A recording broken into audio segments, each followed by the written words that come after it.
ہمارے آبا و اجداد نے اتنی قربانیاں دی تھیں آزادی کے سلسلے میں، اتنی قربانیاں دی تھیں کہ کسی نے کہا کہ بھارت کے کسی بھی حصے کی مٹی اٹھا کر کے اور اسے نچوڑے زور سے اور اس سے گرے گا تو خون گرے گا، اور وہ خون مسلمان کا ہوگا، اور کسی نے کہا اہل حدیث کا ہوگا۔ سارا بالا یہ کالا پانی سبھی نہیں کر دیا ہوا ہے، بالا کوٹ کا میدان اس سے حاضر ہے۔ مسز گاندھی کو میں نے لکھا تھا کہ کیا جشن ہے، کرے پہلا مسلح جنگ 1857۔ میں نے کہا یہ 31ویں جنگ تھی مسلح جو لڑی جا چکی تھی، اور یہ تاریخ ہے جس کی گواہی آپ کے سسر نے دیا تھا، پنڈت جواہر لال نہرو نے۔ پٹنہ گئے تھے، وہاں صادقان صادق کوٹ، کیا لوگ تھے وہ، اللہ والے، شیر ببر تھے، اور اس خاندان کے آخری چشم و چراغ ابھی تھے، ابھی تو ہیں لیکن ابھی تھے۔ کیا یہ لوگ تھے بھائی، کیسے لوگ تھے۔ تر الرجل النحیف فتى الذریع وفی اصوابہ اسد الضریع۔ مولانا چھوٹے سے تھے، پتلے سے تھے، یہاں آئے ہوئے انتقال ہو گیا۔ یہ اللہ والے لوگ تھے، اور اس سے بھی کہتے کمزور ان کے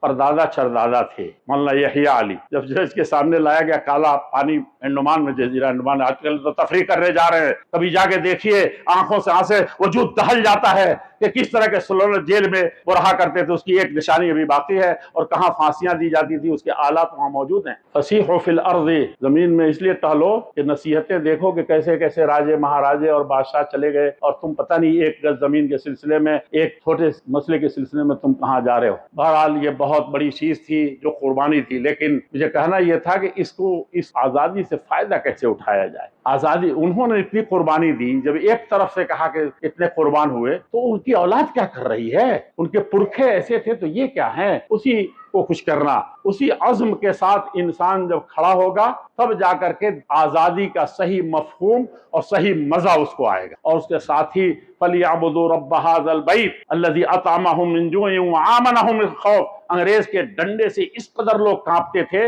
اور بھوک و پیاس سے اس قدر مرتے تھے کہ آپ اس کا تصور نہیں کر سکتے۔ چلیے آپ فیجی دکھاتے ہیں آپ کو، اور چلیے برونائی میں، افریقہ کے صحراؤں میں کیسے چیل پھاڑ کھاتے تھے شیر، اور بھیڑ بکریوں کے طرح سے کس طرح سے ہکا کے غلام بنا کر کے لے جاتے تھے۔ بھول گئے وہ دن۔ قریش کو اللہ کے نبی نے قرآن کی آیت سنائی، فَلْيَعْبُدُوا رَبَّ هَذَا، اس اللہ کو مت بھولنا اور اس دعا کو مت چھوڑنا کہ اللہ تعالیٰ۔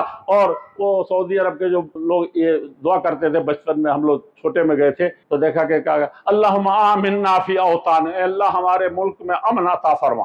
یہ کیا چیز ہے، اتنا امن تو کہیں ہی نہیں ہے، یہ کیا بے وقت کی راگنی ہے۔ سمجھا کہ نہیں سمجھا؟ سب سے بڑی چیز ہے یہ۔ تو دعا کریں کہ اللہ جل شانہ جو نعمت ہم کو ملی تھی اس کی ناشکری کے طور پر بٹوارے کی شکل میں، اور اب وہاں کو تو جو جنہوں نے بٹوارا کیا، جن کی وجہ سے ہوا، وہ لوگ چاہے جیسے بھی ہوں انہوں نے کیا۔ ہم تو ایک انچ زمین پر بھی بٹوارے پر لڑ رہے ہیں، ایک چھوٹے سی چیز پر بھی لڑ رہے ہیں، گھر میں پتہ نہیں کیا نہیں ہو رہا ہے۔ میرے عزیزوں، میرے بزرگوں، میرے بھائیوں، پیارے لوگوں، اللہ جل شانہ سے دعا کریں اور اسی قربانی کو یاد کریں جو قربانی ہمارے آباء و اجداد نے دی تھی۔ کسی کے لیے نہیں دی، کسی کو خوش کرنے کے لیے نہیں دیا تھا، کوئی سرٹیفکیٹ دینے کے لیے نہیں دیا تھا، بلکہ اس کو ایمان اور اسلام کا مسئلہ سمجھ کے سب سے پہلے میدان میں اترے تھے۔ اور اس وقت اترے تھے، ہم نے اس وقت سیاست میں قدم رکھا تھا جب سیاست کا سلا آہنی زنجیریں تھی، اس وقت اترے تھے ہم، اور اس لیے اترے تھے کہ سب کو بھلا ہو۔ اب یہ بات ہے کہ اس چمن کی آبیاری کا سلا کوئی اور لوٹ رہا ہے، کوئی اور کر رہا ہے، کچھ اور کر رہا ہے، وہ اپنا جانے، اور ہمارا تو کام ہے، ہمارا تو پیام محبت ہے جہاں تک پہنچ۔ دعا کریں اپنے وطن کے لیے، اپنے ملک کے لیے، انسانیت کے لیے، اور سب سے بڑی چیز جنہوں نے قربانی دی، ذرا یاد کرو قربانی۔ اس شکل میں اگر جشن مناتے ہیں اور آزادی کی گیت گاتے ہیں تو یقیناً آپ کو بھلا ہوگا۔ اور اگر اس کے علاوہ کوئی امنگ ہے کہ ہمارا دیش ہم جیسے چاہیں لوٹیں، کھائیں، پیئیں، لڑیں، مریں، تو ایسی قومیں زندہ نہیں رہتی۔